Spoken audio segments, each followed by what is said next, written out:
Lauren Passell, founder of Tink Media. Long overdue to have you on the show. Thank you for joining me on Podcast Junkies. Thank you. I've been a listener for what feels like forever. So I'm so happy to be here. Thank you. You remember the first podcast you ever listened to? I think it was The Champs with Neil Brennan and Moshe Kasher.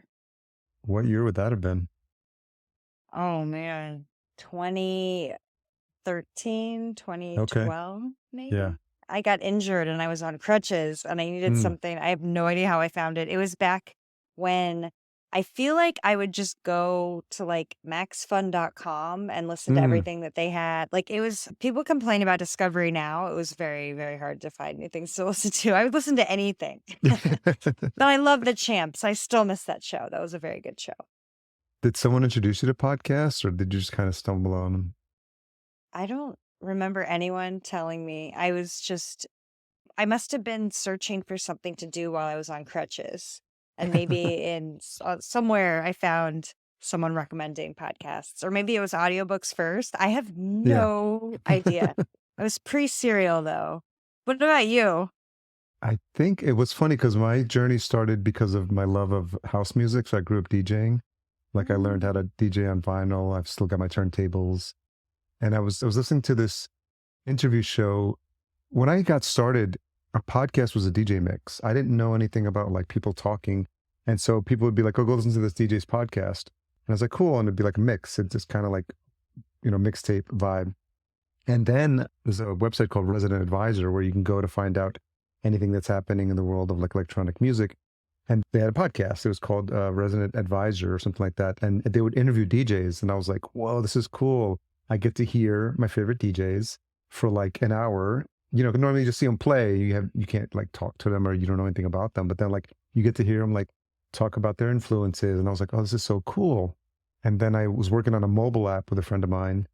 It's called Know Your DJ. And the .dj is a domain too, by the way. So if you go to knowyour.dj, it's still there. They haven't taken it down. I haven't touched it in like 5 or 6 years. I don't know if the formatting is still off, but you can still see it kind of like a picture of the app. So for the benefit of the listener, Lauren's looking right now. So we'll see what she finds. So I said, I want to learn how to podcast. I went to New Media Expo in January 2014 in Vegas. And it was blogging, YouTube, and podcasting. I can't Right? imagine what that must have been like. It Very, was oh wow. Because it was it wild. seems niche now and I can't And imagine. I had been listening to Pat Flynn's stuff. So he was there speaking and I was like, oh, cool. Pat Flynn's here. And Amy Porterfield, I think, was there as well. And Scott Stratton, I think, was the other one. So I was like, oh, I went to go see Cliff Ravenscraft talk. And then Chris Murphy was like the MC. He helps with Podcast Movement a lot. I don't know if you've met Chris before, but he's friends with Jared. And he's like, who here is a podcast junkie? And I was like, that's me. Cause I had like 10 or 15 podcasts on my phone at the time. So then I was like, oh, I went up to Chris afterwards. I was like, what about if I interview like podcasters? And, kind of like I took acting class back in the day in New York. And I remember inside the actor studio and it was like James Lipton talking to actors. And I was like, well, kind of like that, but podcasters. And I came back, I Wow. registered podcastjunkies.com. The domain was available. And then I enrolled in JLD's Podcasters Paradise. I love that story because you really did it because you loved it. Like you Yeah. really were so far at the beginning of this and it's that's wonderful. I thought I was late. It was so funny because I was like, oh, 2014. I'm talking to like Dave Jackson, Elsie Escobar, Gary Leland, and Jared. And, it was like an exciting time because that was the first year of podcast movement and it was a Wow. Kickstarter. And they were Oh trying to my raise gosh. $10,000 for like do a little podcasting meetup in a hotel in, I think the original, it wasn't in Dallas. It was another part of, maybe it was in Dallas. I don't know, somewhere in Texas. And then that got like, they met that super fast and they're like, we're going to need a bigger location. And they upgraded the hotel. And that was like the first podcast movement. I love just imagining all these people all over the world discovering it on their own and like figuring out, oh, there's other people out there like me that love this and coming together. That's so wonderful. I thought what was interesting for me at the time was I wanted to meet other podcasters. So I said, obviously, I'm going to interview them, but I want them to know who I am. So I'm going to do video And video was like super hard at the time because it was the best you could do was Skype with call recorder. So you could see the person, it wouldn't record the video, but you could at least see them for the conversation, and it would eventually record the audio. And that's how I was like, if I'm going to spend an hour with this person, I want them to know who I am. So I'd go to podcast conferences and they'd be like, "Hey, Harry, nice to see you. Like, it was a great conversation we had." And I was like, "Oh, okay." And then that's how I just started building up visibility in the podcasting space. What was your favorite podcast movement ever? I'd probably have to say the one where I met my partner, Natalie. Oh boy, go on. That's a good one. Yeah, How did that that was a happen? long story, probably for drinks at the bar, but Okay, okay. yeah. I'm not gonna forget. I'm not gonna forget that you promised me that. Yes, we'll talk about that. But yeah, I mean, I've met so many. I mean, I met Zach and Rock from Squadcast at 2016, and then became their founding advisor like in 2017. So that I was love pretty. them so that- much. I'm so They're the happy for them. best. Yeah, they just got acquired by Descript, so that was fun. When I And I found out think they were just acquired by Descript, I was like, there good things happen to good people. Like the universe is correct. Yes. yes, yes, yes, yes. Yeah, that's a lot of people because I remember in those early days, I'd be going around to the booths and I'd be like, "You got to meet the guys at Descript. Are you doing remote recording? You got to check them out." And I was just like, I was literally like pulling people by the hand over them. And so and I think what people appreciated is the fact that they're so down to earth and they're so just like Yes. really good guys. Like it couldn't happen to nicer guys. I know. And they always have had the best like intentions for the community. And I said, "You guys, you have to come down, even if you're tired. I would get Rock to come down from his room and hang out at the bar. I was like, you got to like meet people. You got to like kind of like get to let people know who you are." And I've always said, and like, and you know this, having a business yourself, when people know the face of an owner and who's behind it, who the team is, they can relate to it, especially 9 times out of 10, it's going to be a small team. So I see these new services, especially in podcasting. And the first thing I do is go to the about page. And if I don't see an about or a team, it's just like, it's a faceless entity. And I can't really get behind it, or I can't really trust that it's going to be around. You're so right. Yeah. That's a good tip because there's a lot of things popping up and you never know. Are they going to be sticking around? Like, do they want good things for the community? Yeah. It's true. So just before we started recording, we were chatting about where we're at location wise. And I'm in Minneapolis now, but I'm a New Yorker. I grew up in Yonkers, lived in East Village. I lived in the Upper East Side, Greenpoint. And so my heart is always New York City. But I was there recently and I think I was just realizing how much that pace, and I don't know if it's a post-COVID thing, but there's something about the energy that just, I feel it now more. And I think you said you're in the East Village. I'm curious what that's been like for you and if you've always been there, and a little bit of your living situation for the benefit of Yeah. the listener. I mean, I'm from Ohio, but I haven't lived there in a very long time. And when I graduated college, I moved to Rome for a little bit and I wanted to stay there, but I couldn't get a job. So I was applying to jobs in New York City and I came to New York City in 2007 Mm. thinking that was when like print magazine was a good idea. So I was working in print. Like that's like Devil Wears Prada days. Like I was at the bottom of a totem pole where I was like cutting up my boss's sandwiches for her. It was yeah. That's a real Um, thing then, the Devil Wears Prada stuff. yeah. And this was for Parenting Magazine. You would think it was more low key. But anyways, I got pushed over to digital media and I was upset at the time because I was like, digital media, blogs, ew, this is I want to be in print. And thank goodness that happened. Yeah. So I worked for, I was in digital media at that interesting time when like nobody cared about it. Like at the magazine, they were like, yeah, sure, let this young girl run our Twitter account. Who cares? Like start all of our social media channels. And like, so I got to learn a lot because nobody thought it was going to stick or something. So I was, doing all this kind of exciting stuff now that I look back. So I worked for a dating app and I worked for Barnes and Noble. I worked for a book publishing house. And that was, I guess you asked me about New York. So I moved to the East Village about 12 years ago, I guess, Mm, 13 years ago. And I love it. Lived in numerous places, but yeah. I love the energy. I love whenever someone complains about New York, I'm like, that's what I love about New York. I love all of it. Yeah.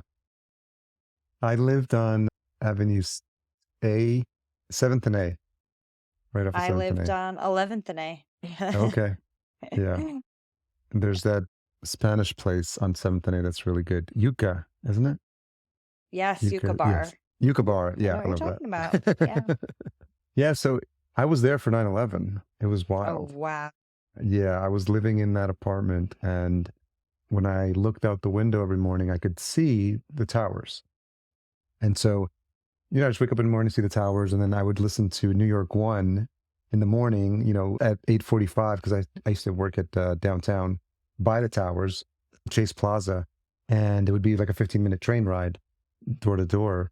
And I remember like turning on the TV at 8:45, and then the first plane had already hit. And I looked out the window and I could kind of see that there was like smoke, and I was like, "What's happening? This is crazy." So we ran up to the roof. It was like a fifth floor, 5-story building, and then all my neighbors were up there, and everyone was just like, "What's going on?" Or I was watching, and then I think the second one hit, and then that's when I ran up, and we were just on the roof for a while, and everyone was just wondering like, how the heck are they going to get up there to put out that fire? Because it was like 60, 70, 80 stories up, and just like someone brought up a telescope, and we were just kind of like checking it out, and it was surreal. And then like fighter jets start flying overhead in New York City, and then and it was just crazy. And then I think we went back down, and then they came down, and then we're like, "Whoa, like what's happening?" Like, and I had coworkers that were downtown, right? Because we worked like 3 blocks away from the World Trade Center, and he said they were on the 16th floor. They said when it went down, a cloud of smoke came up, 16 stories up, and it would just went completely black like night. And yeah, it was a crazy day, and I'm sure Can't everyone's got imagine. stories about what that was like. But it was surreal because for the next couple, week or two, you would see like tanks or a Hummer on the streets in New York City. And everyone, it was like a weird small town vibe. Like everyone in New York City was like, "Hey, how you doing? And how's it going?" And blah, blah, blah. Like, and that's rare, Yeah. right? You don't see that Yeah. nowadays. But yeah, it was crazy. And then I had already made plans. I had been making plans to move to Atlanta to go work with my half brother there. So I was leaving, and I kind of felt bad. I felt bad that I was leaving. I was like, "Oh man, I'm leaving the city." Oh, And so, yeah, I was only there for a couple of years, and then I came back. But it's wild. It's always held a special place in my heart, having lived in there so many times. And I kind of like vibed off the energy. But I think as I was telling you, I was there this past week, and we were staying at the Rivington Hotel with my partner, and I noticed that you would wake, you hear the alarm, you hear the sirens, and I just heard a siren in your background. I was like, "Oh, New York, I love it." yep. And but then when you're there, and then they were like drilling at like 9 a.m. at like one of the Uh-huh. rooms. I'm like, "What's going on?" It's just like, and sometimes it feels like it's probably because I've been away and I did the inverse. Now I'm in the Midwest. I'm in just 30 minutes outside Minneapolis, and there's like deer that roam on the property. Turkeys come by. My partner feeds the birds and the Mm, squirrels. And so, I think sounds it takes a very nice. while, and I don't know if you've experienced this, but when you're away from the city, it takes you a while to like decompress and get used to like the silence. The first thing I noticed when I went to Atlanta is I went to go stay with my brother, and he lived just outside Atlanta. The first night I slept there, it was so quiet. There was not a sound outside, and I had trouble sleeping. And I Oh, was like, when coming I from the go home, city. yep. Yeah. I'm like, why is no one screaming the F word outside my window tonight? Yeah. I feel you about, I lived here for a long time and it will be very difficult to leave. I think I'm going to have to leave at some point. I want a little bit of space, but, and it's hard living. It's fun, rewarding living, but it's tough. Everything is like a little bit harder to do. Yeah. Do you feel the energy's different after COVID? Yeah. I mean, even I live in a very loud, energetic place, but I Yeah. mean, I don't know who will understand this. You will. Veselka is no longer 24-hour diner. And when that happened, I was Oh, like, wow. man, what? And like, it shuts down a little bit earlier. You can't get a dollar slice anymore. I mean, Mm, what? yeah, I That, know. but, and then again, I've lived here so long, I've seen a lot of changes and stuff. And I mean, it changes when you go 3 blocks over, So Yeah, yeah, yeah. I still feel in East Village like it's very friendly. Hmm. Like it feels like I live in a small town sometimes in the East Village. So Yeah, it still yeah. is very wonderful. I think the biggest change for me is the space, because like living in a space, and we're actually in like there's 4 bedrooms here, and we each have our bedroom for our office. And once you have that space, it's hard. to go back, Oh, you know? I have 100% of my friends that left for COVID were like, well, we're coming back. And then they Yeah. went somewhere and thought, oh, life can be like this. Oh, And yeah, I, yeah. I never left, so I didn't get to a taste of space, but my expectations for space are very low. I think once you have that taste, then it's gonna be hard to go back. Yeah. So you're there 2007, 8, 9, you're getting into digital marketing, which has obviously turned out to be a good thing. You told me earlier how you got involved and started listening to podcasting. So kind of start pulling those pieces together. Like, when did you start thinking that this is something you might want to like learn more about yourself? Well, I remember the moment I was listening to Ask Me Another with Ophira Eisenberg. And I was like, there's this moment, I'll never forget it. It was just a moment that happened on mic that I thought, whoa, I cannot believe I just heard someone say that. We need a place to talk about this. And I remember feeling upset that podcast moments were just flying through our ears and we weren't talking about them. Like, I need to talk to someone about podcasts because no one I knew listened to podcasts. That is why I started my podcast about podcasts. And it Wait, what was, year is this? oh, 2014, Okay. 15. All right. And maybe 2015, 14. I don't remember. I should look that up. But it was me and my best friend Eric. And it was also an excuse to hang out with Eric. But we brought each other clips of the best things we listened to all week. And we presented them to each other. We had a bunch of segments. It was very silly. My husband made drops, like DJ drops on it. And then through that, I started my newsletter. And I started my newsletter to try to force my family and friends to listen to podcasts. But I thought they would be the only ones that read the newsletter. It turns out they did not read the newsletter, but podcast people started reading it and finding it somehow. I was always a fan of Bello Collective. And so Yeah. those were my first podcast friends. And Yeah. I'm still friends with a lot of them. And those were the people that introduced me to what a wonderful place the space was. Mm, So, but one of my jobs was in book publishing, and I wasn't on the PR or marketing team, but they knew I loved podcasts because I was always trying to get them to sign up for my newsletter. And so the PR team would come up to me and say, hey, can you start booking our authors on podcasts to promote their mm, books? And I was like, absolutely. I dream about this all night. And so I started doing that, even though it wasn't my job. yeah. And then I went to work for a podcast company for a year, and then to learn that kind of side of it. And then I called up my old boss from Little Brown at the book publishing company, and I said, is this a dumb idea for a company? And she was like, no. And she was like, actually, I'm starting my own PR company. And I said, will you hire me to like learn how to do PR? And she was like, sure. So I started working for her. I was I got a few clients just because I knew authors. And then the more I started pitching my authors to podcasters, the more I started realizing they needed marketing help and they needed PR help, and they just started asking me for things. So the company has really evolved to just people asking me if I can do things. And, it's podcast marketing is so niche. There's not a lot of other people. There's not tons and tons of people doing it. Yeah. So it's been really fun because it's a lot of times people coming to me with a problem, and now there's 10 people on Tink, and we all work together to come up with really creative ideas. It is so much fun. I feel so lucky. It doesn't feel like work. And that's how I got here. I feel really lucky. The end. Mhm. So talk to me a little bit about, the challenges with getting started with the company and not knowing like what it would involve, especially in an industry that was like brand new. Because I kind of did the same thing. I did Podcast Junkies for a year, and then I hired a business coach. And I was like, whoa, people need help with their podcast. So how about if I did it as a done for you service? And that was full cast. And we've launched over like 120 shows since. But early days, you sort of are figuring it out as you go along. And to your point, like you don't know exactly what the offering is. And so what were you learning, or what were people having challenges with early on, and how has that evolved? Well, I must say, at first, I thought Tink wouldn't be real. Like, I thought it was I was kind of like, I almost called my company Grandma Joyce because I was like, this isn't real, after my beloved grandmother. And I was still applying for jobs. Like, I was still trying to get social media jobs, like other writing jobs.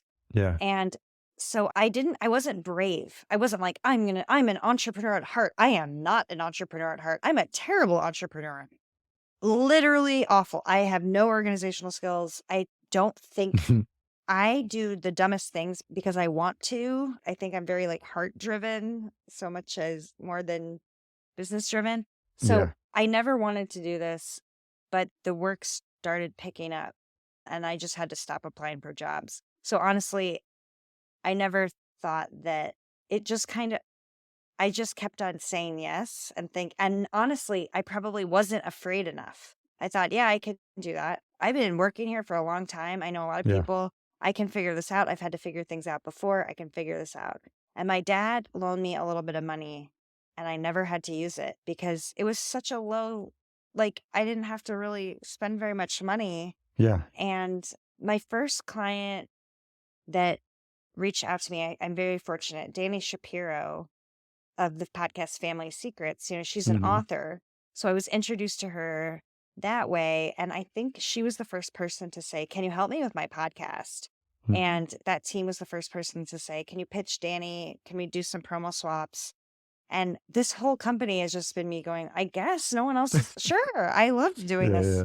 So, and also I do remember the first time when I was at the publishing house, I was working on a David Sedaris book and they were like, can you get David Sedaris on some podcasts? And I remember emailing on a sale of Dust, Sex, and Money. And Mm. she answered. And I was like, what? You're a celebrity.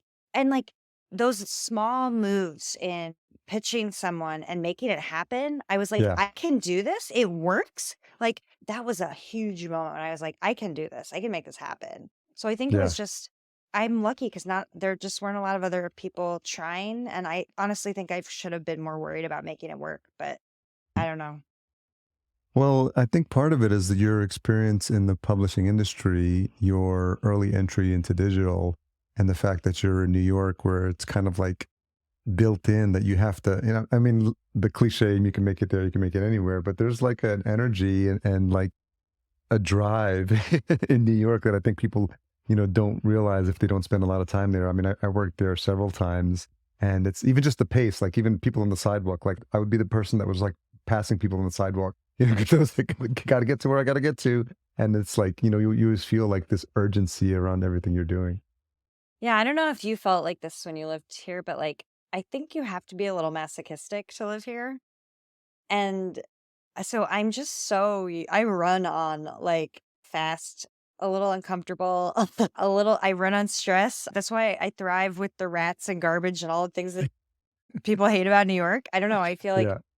I actually like feel like I don't know, this might sound wild, but I feel like work has become more gentle since I started working in New York. So it's been Yeah. actually really nice to see people being able to have a little bit more of a life and thinking about their mental health. And I'm like trying to adjust to that because I don't think it was like that when I was working in media. It was really frenzied and I feel like I was never home. And that's what I love about my job now.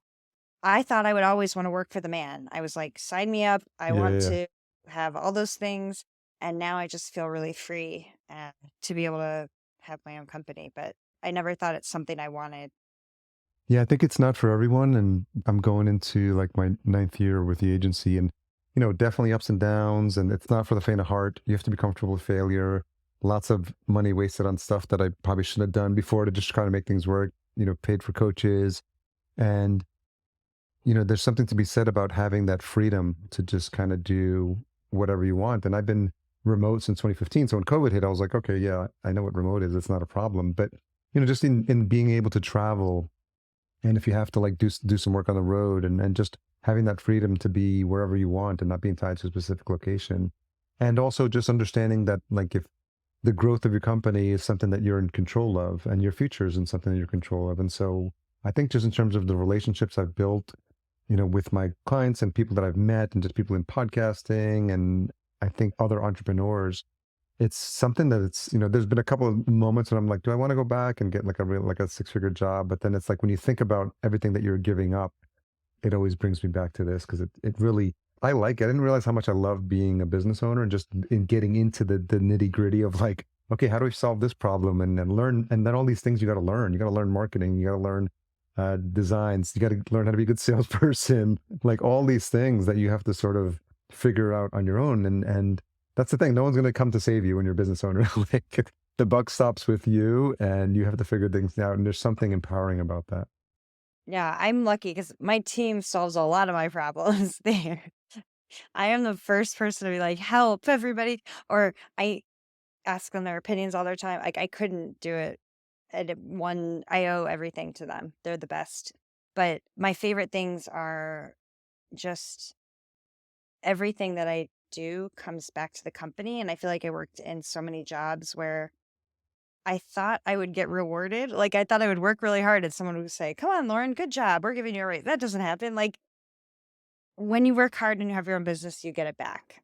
And I really like that. And the other thing I like is I feel like I was living in fear for many years. This is like a therapy session. Like it's like I don't really get stressed anymore because I know there are no podcast emergencies. Like that's what I am constantly telling my team. And if I see someone on my team stressed, I'm like physically scrape the stress off of you. Nothing matters. Like we can do this together. We can fix everything. And so I don't go to bed with my stomach in knots anymore because I know it's going to be okay. And I have a lot of Yeah. faith in that.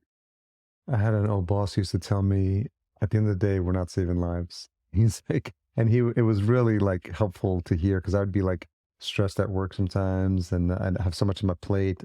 And he's like, look, just do the best you can in the amount of time you got. And, it's not like we're working triage at the ER, like, and then that was really important. And that's something I needed to hear. I was visiting my husband's family, and his dad was a eye, ear, throat doctor. Yeah. Eye, ear, nose, some one of those Yeah. things. Three of those four things. And he was telling me about this story that somebody got shot in the throat, and he had, I Oh don't my know, it was God. this terrible story. And then he tells the story, and everyone's like, "Oh my God!" And then we kind of like quieted down, and someone said, "So Lauren, like, how's work for you?" I was like, "Oh man, I didn't save Yeah. anybody's life. I should not worry so much." Yeah. I think my work is important, but not that important. So now you have someone cutting your sandwiches. Kind of. Not really. I like to cut my own sandwich. Mm, Yeah. So for folks the listener that doesn't know a lot about Tink or may have just been seeing you at a podcast conference or the newsletter, what's the range of things that you guys are doing now? I think we change the name all the time because, like I said, it has evolved every time someone calls me, basically, Yeah. and we come up with a new idea. Yeah. But we help podcasts grow. And, we do things like we do a lot of pitching. So we'll pitch our clients to be on other podcasts and to media outlets. And, we try to work with the platforms to get our clients shows on listening apps, and we set up promo swaps and feed swaps and other sorts of partnerships. I like to get really creative with partnerships, Hmm. not just straight up promo swaps and feed Yeah. swaps. And I mean, we have something called podcast therapy that I do with Ariel and Yeah. Nissenblatt, who I know you know very Yes. well. Yes. And it's consulting, but we call it therapy because when you're working with people on their creative projects, it's emotional, Yeah. and we have helped people develop the entire shows in podcast therapy. Sometimes people come to us with something really Yeah. specific, or sometimes they come and say, will you just listen and tell us how we should be marketing Mm. this or give us feedback on the show? And we always have someone from the Tink team taking notes. So there's like tons of notes. And that's one of my favorite things we do. And we're doing this really cool thing right now. So we had a client who did podcast therapy and she signed up for 2 hours Mm. and we split them up. She did 1 hour. Usually I like them to take some time in between sessions because there's a lot in the first hour. So take our notes, Yeah. start using some of those tips. But she booked them really close together. So on the second time, we were like, well, have you implemented any of these? She's like, not yet.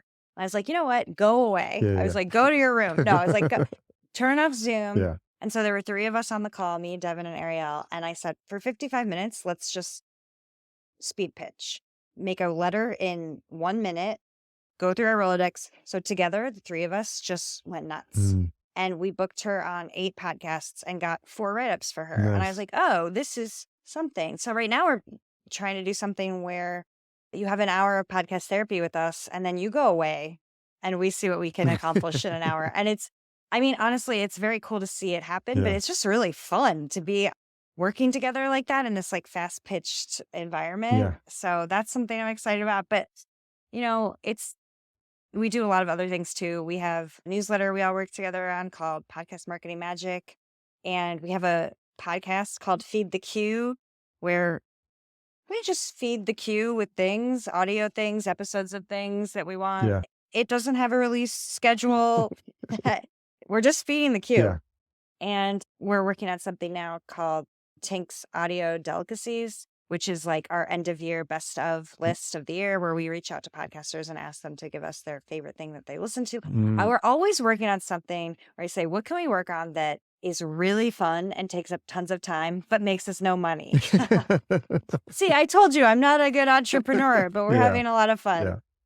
How did you start thinking about the right people for the team? Because you said you're at 10 now. And then, like, how did you start filling those roles? And then was it just a need that popped up at the time, or were you thinking about where you needed more help in the agency? I thought it would just be me and my laptop for a long time. And I got one project that was like pretty big. And I had met Ariel at a podcast movement for 2 minutes. It was like, but in those 2 minutes, she dazzled me as she dazzles everyone. And I literally, her face was dazzling. She was wearing glitter makeup on, which I felt, I love glitter makeup. And so when I needed some help, I DM'd her and I said, I don't even know if you remember me, but I need to talk to you. And I called her and I said, I have this problem and I think you're the only one that can help me fix it. And she was like, yeah, I'll help. Like, no questions asked. And we Yeah, started, yeah. that was more than 3 years ago. And we've been working together on some things. And then my first other hire was Ann Baird. And I knew that Ann Baird was in the audio space. And so I knew that they had familiarity with podcasts. And I emailed them and said, are you interested in talking to me about this job? And they said, I can't talk today. I'm in Disney World with my mom. And, I named my company after Tink. I love Disney.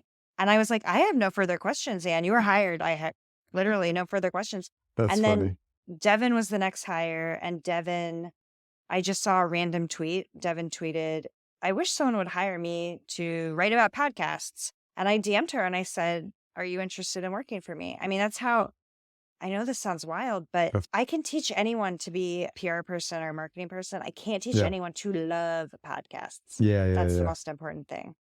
We all You love either do, podcasts. yeah, you either do or you don't. And if you get it, then you understand like how magical it is. And I think we all get a taste of that. And that's what I loved about the podcast conferences, podcast movement, especially in those early days. It was like a class reunion, and you just go back and you wanted to see. And in those early days, I was like attending like Joe Pardo's MapCon, and I was going to Podfest, and I was going to Podcast Movement, and I went to the Outlier conference. I know Ariel will help with that as well. So it's just like all these indie conferences that are happening. There's so many now, I can't even keep up, but it's so interesting to kind of see everyone from around the time and just see familiar faces and then new faces as well. But I think that's the one thing that I always tell people about podcasting is like, when you're around this community, like everyone just wants to help each other and everyone wants to see each other succeed. And it's something that was new for me when I came into podcasting. It's still the same, I think, every time I go.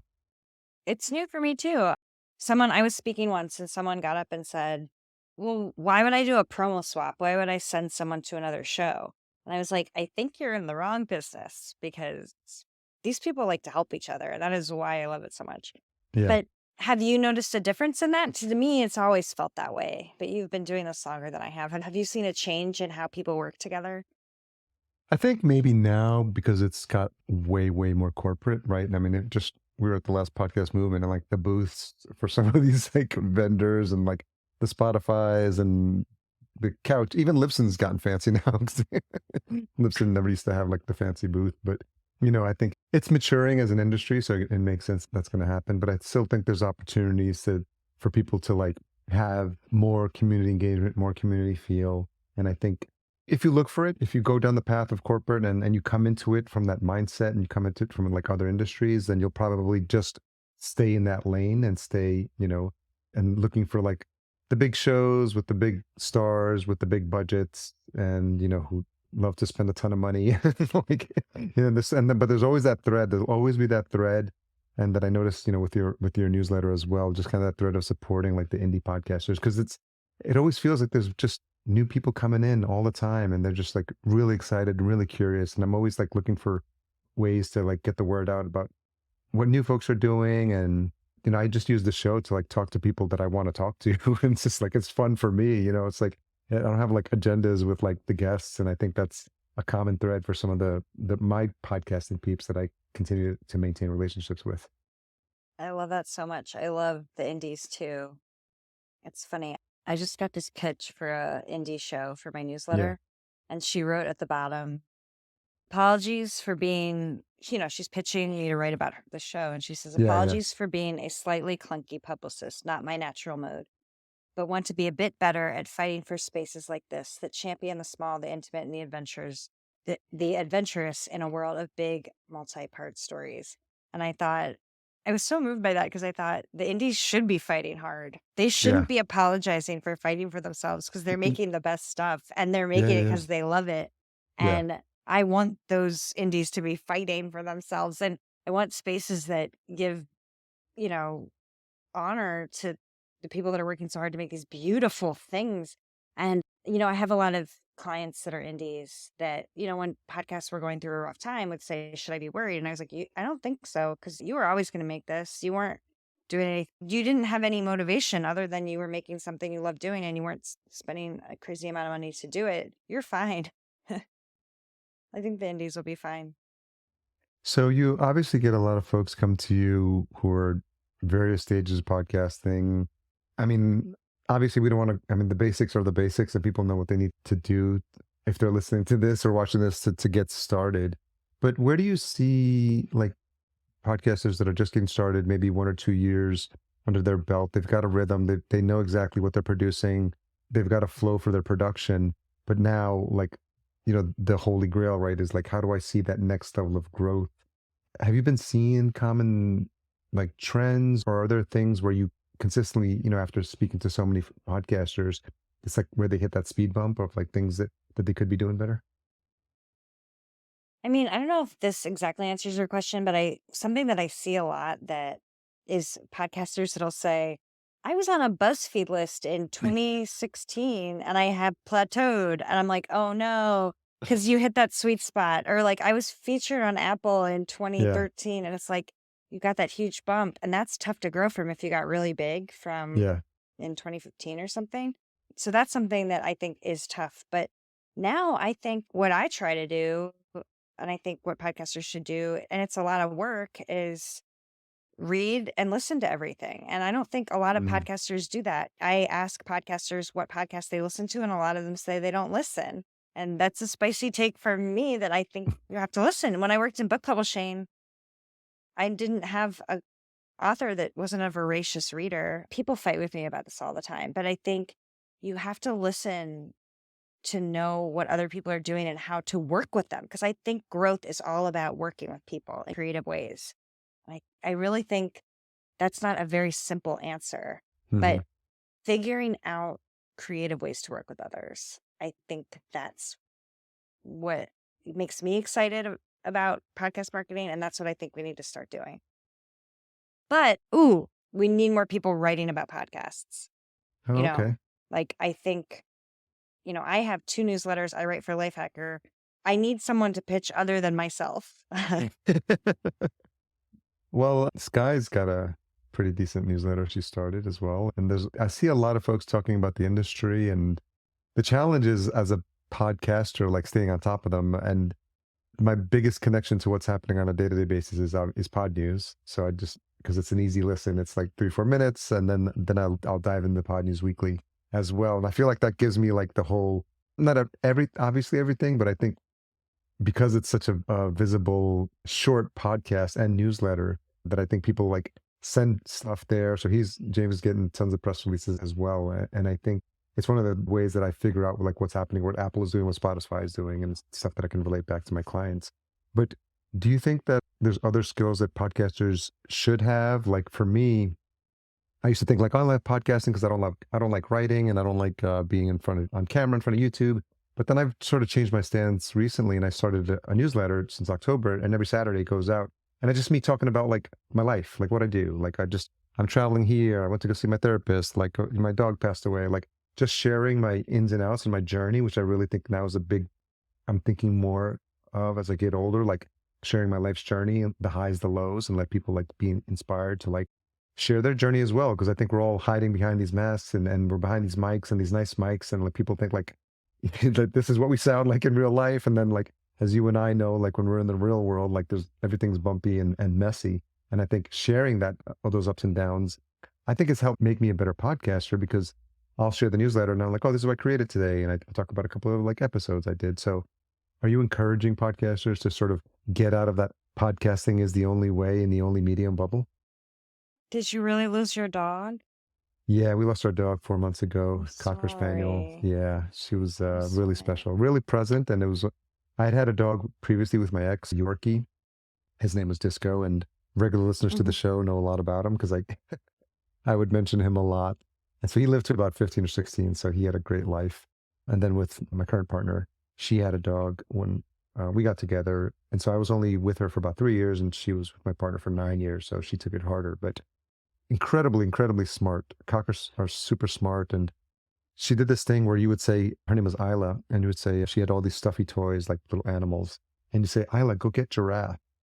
And she would look and you'd see her like an eye kind of like go up for a second. She'd go and she'd get the stuffy that was the giraffe and be like, Isla, go get raccoon. And she'd No. drop giraffe. She'd be like, and she'd bring back the stuffy that was and I was like, she did this for like 6 or 7 times. We have videos of this. It's wild. And I was like, what's happening in her mind that Yeah. she's putting the words together with like the smell or like is so Yeah. fascinating. Oh, But she was like, yeah, just very, very present. So yeah, miss her a lot. yeah. I'm sorry. That's the worst, literally. Yeah. But anyway, I derailed you. That's just, yeah, that's hard. Yeah, I think transparency, and yeah, I always tell my podcasters, my clients, like, especially even things like if you want people to believe your promo for other Mm, podcasts, your ad reads, like they mm, have to get to know you. I think if they don't know the real you, then they're going to find something else because you're you. mm. You're the only you. So when people say, there's so much competition, it's like, but you are the only you. So you need to let everybody know why they're coming to your show. And it's usually because of the host. And I usually ask people, are your numbers like pretty much the same? Because that means they're coming in for the host if they have guests, or is it like guest and topical or something like that? I think Mm, you want numbers to be pretty the same. You want people to say, I don't care what this episode is about. I'm here for Harry, so I'm going to yeah, listen to every single thing that he brings me.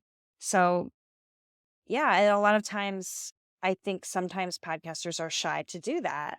And yeah, they think it's silly. They're like, I'm not going to tell them about my life. But I think that's how when you see these communities grow, yeah, these like really vibrant communities, that's when the community feels like they know the podcaster, it's like a friend. Podcasts can feel like friends in lonely times. yeah.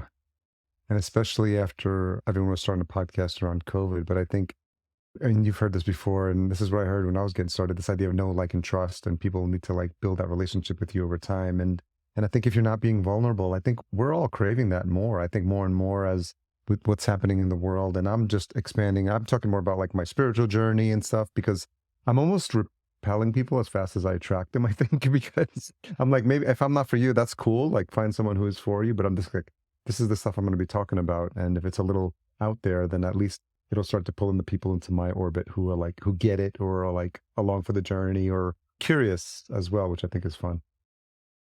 Yeah, you're building a community, and I believe in niche podcasts too. I think that is another thing that we're like, I love a niche podcast, and I think I see those growing too. I Yeah. feel like there used to be less niche podcasts, and that's an exciting space.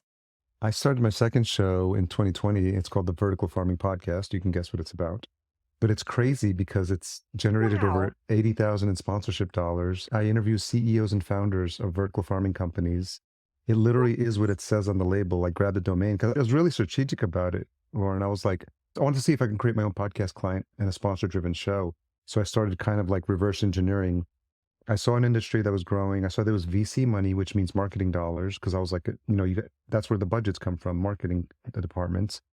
And then I said, well, I want it to be high visibility, so I'm just going to interview CEOs and founders. And I said, I'm going to call it what it says on the label, Vertical Farming Podcast. If you Google those 3 words, it's the first thing that shows up in Google. I'm leaving this Sunday to go to Germany to speak at an indoor farming conference. They're flying me out there and they're putting me up in a hotel. Last year, my sponsor flew me to Dubai to an indoor farming conference. He's like, "You want to come to Dubai? You know, we're interviewing some CEOs." It's been crazy how much visibility I've gotten in 3 years, starting from zero in 2020. No one knew who I was in the industry, and now it's the number one show in vertical farming. Did you like I spoke at vertical Podcast Movement. farming before? I've been given a book by a client called Abundance by Peter Diamandis, and it's about like the future and all these future technologies. And there's a little chapter in there about vertical farming. I was like, this is cool. I've heard about this. And I read a book called The Vertical Farm by Dixon Despommier, a Columbia professor. I read it in like one day and I was like, whoa, this is interesting. I was like, I wonder if I could start a podcast around it. I wonder how big this industry is. So I went to like Crunchbase and I was like, you start to see all these VCs and I'm like, oh, this is getting a lot of investment money. And investments means there's typically when a company gets funded, like the first thing they're going to spend it on is marketing. And so I had a conversation. I started and I said, I want it to be high visibility. So I was like, how best to do that than to interview CEOs? And I was confident because of Podcast Junkies with like hour-long interviews, conversational. Like I know how to talk, you know, I don't have to be the subject matter expert because that's the first thing people ask. So like, do you know anything about it? Like I was just passionate. And I always tell people there's three people in a podcast conversation, the host, the guest, and the listener. And I was like, I'm just bringing the listener along on the journey. I'm learning at the same time they're learning. And it's almost like the CEOs are more intimidated because they feel like they're going to get grilled. And I'm just like, no, we're just talking. Like I Huh. just had one Yeah. today and it's just really conversational. And now like these conferences are happening. I just went to New York. I was in New York in July, Indoor Ag Tech NYC. The tickets are like $1,200. They comped me a ticket and I just did a couple of ad reads for them on the show. It's been crazy to see and see firsthand how much visibility you can get if you're laser focused on a niche. And now people see me as like a weird like voice of vertical farming. Like, and I was at that conference and someone came over. They're like, Harry, like I looked you up on LinkedIn because your face is not on your cover. I just want to make sure it was you, and I saw it was you, and I just wanted to come over and say hi. I'm getting involved in the industry, and I've been listening to all your episodes, and I just love it. And I was like, this is amazing. I love this story so much. Can I interview you about it for Podcast Marketing Magic? Yes, that would be fun. I love tolerating. I just want to get people inspired to kind of really think through. Like, I got to speak at Podcast Moon about it last year. And I think to your point about this idea of going niche, because it's almost like everything you do is around that topic. And I was just because my marketing hat is always on, I secured verticalfarmingweekly.com, verticalfarmingjobs.com. So I'm thinking about all these different opportunities.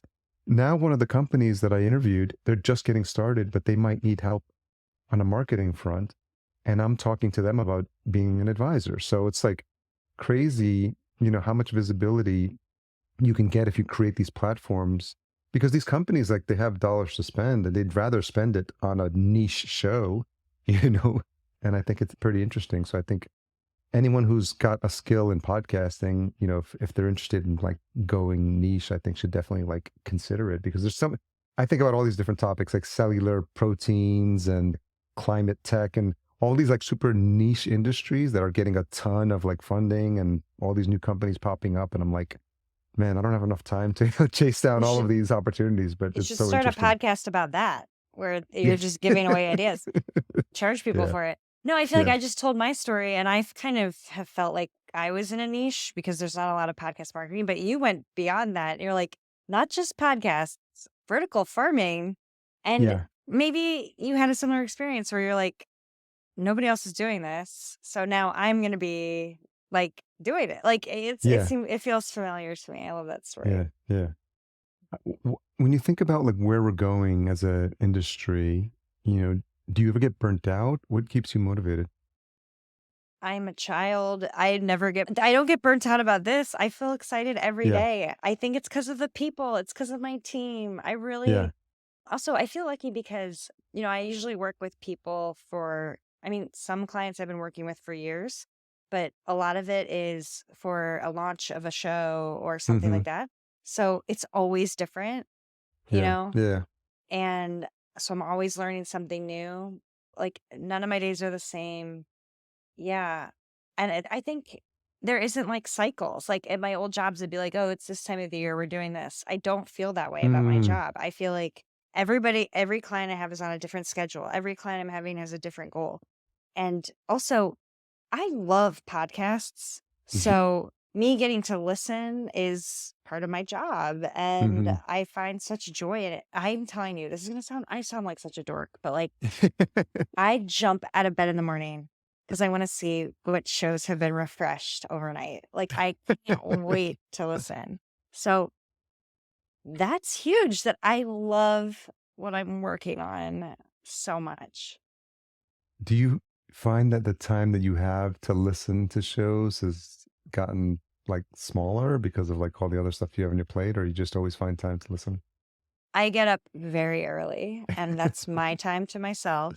And Yeah, I yeah. listen usually kind of fast. My brain is a little broken, but during the week, I turn my husband into a podcast listener because it's a requirement if you're Yeah. going to spend time with me. So during the week, I make a playlist of things I think he'll like, and I Okay. make that playlist for him. And then on Saturday and Sunday, he like DJs the playlist. So he picks That's from funny. that and we listen together, but he has to listen at 1.0 speed. So that is Yeah. true love.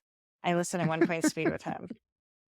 That's hilarious. Yeah, I mean, I can listen to stuff at 1.5 and 2, and I realize like it's when you listen to like even pod news, I'm used to James talking really fast. So Yeah, it when I doesn't say hi sound to him in right. person, I'm like, why are you talking so slow? Yeah.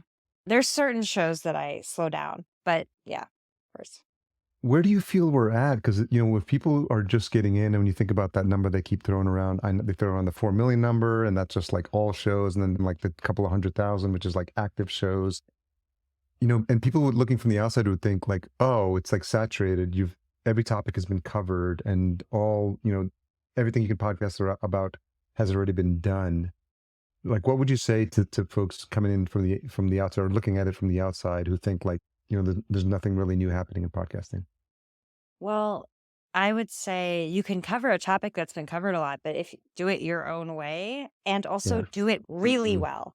Hmm. And I mean, my favorite podcast right now is the podcast that makes me go, oh, I didn't know that could be a podcast. So Which one's that thinking one? about, well, recently, I mean, this was like actually a couple years ago, but one of my favorite shows of all time is called Lizzie Cooperman's In Your Hands. And she's not doing it anymore. But Okay. every week, she would pick two things to do: get a piercing or get a job at Cold Stone Creamery, stuff like that. And she would put it on her Instagram and she's a comedian. She's hysterical. Okay. And she's a poet. She's so good with words. That's so funny. Hysterical. And her fan base would vote for which one she would do, and she would Oh, do that's it. so funny. And then the episode, she would bring on other comedians to help her decide. And so we're all shaping her life. And actually, she had to stop the show because it was getting out of control. Like her life was just out of control. But that kind of thing, the thing is the kind of thing that gets my attention. I'm also really enjoying this podcast called Butt Out Baby Mm. right now, which is this woman found this original screenplay to Dirty Dancing.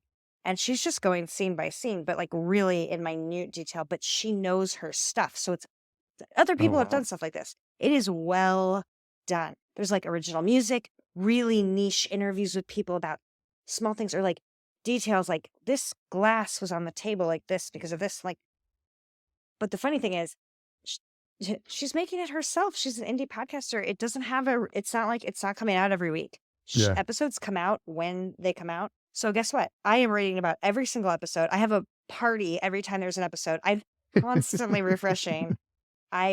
She's not doing this on purpose, but it is creating this excitement for this That's cool. podcast that is accidental. I'm loving it. I can't wait till every single time I get excited. Very cool. Well, I kind of felt this was going to be all over the map because we're just podcasters talking about podcasting. But I usually have a couple of questions asked towards the end. What's something you've changed your mind about recently? I have been a vegetarian for 33 years. No Mm. meat, no fish. Yeah. And I have been for a year thinking about eating clams and oysters because I've done research and I don't think they have central nervous systems and they filter the water. So I recently ate a clam and that was very big for me and I really liked it. That is, yeah, we're mostly, I mean, I'll eat not a lot of red meat, and my partner hasn't touched red meat in like 10 years. But we found a company that's in Hawaii called Maui Nui. And what's happening is that in that part of the island, it's overrun with this population of deer. There's like 100,000 deer on the island. Because I think that was brought there as a gift, and they have no natural predators there. So they're just completely like overtaking the island. So they basically like let them live a full life, and then they have like hunters with like night vision, single shot, one shot kill, and they get dressed on the island. And so we get like a package of that. And so it's like, so it's very sustainable. It's not factory farming. It's none of that. And so it's interesting. Like there are opportunities to kind of experiment with stuff that, when you think about it, like that's, they have to cull that population down, right? Because it's just overrun. So, and they send out a newsletter every week about talking about like the sustainable stuff that they're doing on the island, stuff like that. So I think it's interesting, and more and more people are like experimenting like you are with like different ways of like trying out Yeah. different methods. I wish everyone would think of something like that, where it's just like, what can I do that's a little bit different? And I call myself a call-in girl. If any podcast is like, call in if you have a story about this, before they even finish the prompt, I'm calling in. And I called into this podcast name called Climivores about Yeah. the earth and vegetarianism and all this stuff. And I said, may I eat oysters? What do you think? And they told me I could. So that is why I made the decision. So Oh shout my out God, to that's fun. Climivores. What is the most misunderstood thing about you? I think people think that I am really social, and I really like to be by myself. And I believe that nobody cares if you don't go to the party. And I'm very happy. I have the opposite of FOMO. I get excited I want to be invited, but I don't want to go generally. I will say the exception is podcast movement and all of those conferences. I turn into this person that wants to really be with everyone. And that's a rare moment. I grew up an only child. I was alone. I need to be alone. I Okay. need privacy. Yeah. Well, yeah, it's almost like, yeah, like I said, it's like more like a high school reunion when we go to podcast movement. So I think we're all just excited to see each other. Yeah. Well, I'm glad we got a chance to catch up. I know we see each other at the conferences, and I think what I love about my show is it's like, oh, I want to go a little bit deeper with some of my podcasting peeps, and that I've just sometimes, there's friends that I have that we just see each other in passing, and you know how it is at those conferences, you're talking for like 5 minutes, and then like someone else comes by, and then I you get know. distracted, and you're like, I'll meet you downstairs, or we'll meet downstairs at the bar or at the party, and like that never happened. So it's nice to be able to slow down and just even learn more about you, because I know we've like been in the same orbit, podcasting orbit for years now. And I'm like, wow, how come Lauren hasn't been on the show? And I'm like, maybe because I haven't invited her. So let's get her. Well, So, now I know so much more about you and vertical farming. And wait, yeah, what's something that people get wrong about you?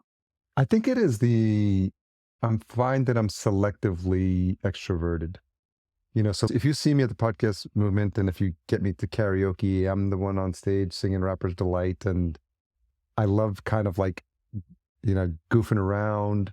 And it's part of that DJ, mindset of Mhm. just like being like the energy of the party and controlling like the vibe of the party. But I realize like when I'm back home, I'm just like, just like reverting back. I just want to just kind of like, it's a lot. Even when I have multiple interviews during the day, I find like, my energy wanes, and I have to like sometimes cancel the interviews because I'm just like, I just don't have the energy just to jump on a call with this person for like an hour. So I'm just like, and I want to make sure I'm honoring like my guest time. But I think as I get older, I think I find like I'm less eager to like be out and just like constantly hanging out. And I think even at the last podcast movement, we were like more selective about just having like deeper conversations with people, even if it's on the chairs outside the party, as opposed to just like what my girlfriend likes to say is like going narrow and deep as opposed to like wide and shallow, just like hi, hi, hi, hi, hi, hi. And because I realized like as I get older, I realize that how draining that is energetically. I love getting older and figuring this stuff out, though. I'm serious. Sign me up. I love it. Wait, what's your sign? What's your birthday? October 10th, Libra. Okay. What's your karaoke song? It's typically Rapper's Delight. Yeah. And I always That's a forget good every one. time I do that there's actually three rappers in that song and I'm doing all of them. So I'm like completely out of breath by the time the song is done. You need a whole crew. Yeah. Well, thank you for having me. This was a treat. Yeah. And And hopefully, it's nice to get to know you better. anything I can do to help share your cause, your story, and chat about any marketing stuff that I've learned as well. I'm going to interview you about vertical farming. Yeah. And I'll see you in LA. Evolutions?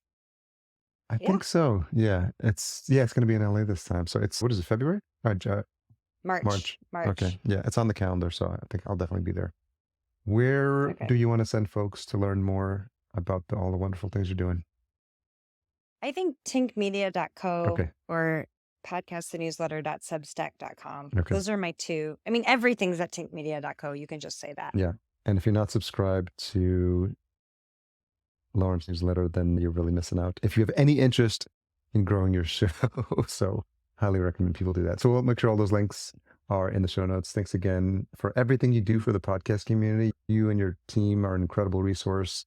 I don't find enough time to keep up with everything, but I get the newsletters. I'm like, oh my God, there's so much information in here. It's like I got A to lot. set that set aside. But for anyone who's looking interested in getting started in growing their show, and definitely going to keep pointing them in your direction. So I appreciate everything you do for the world of podcasting. Right back at you. Thank you.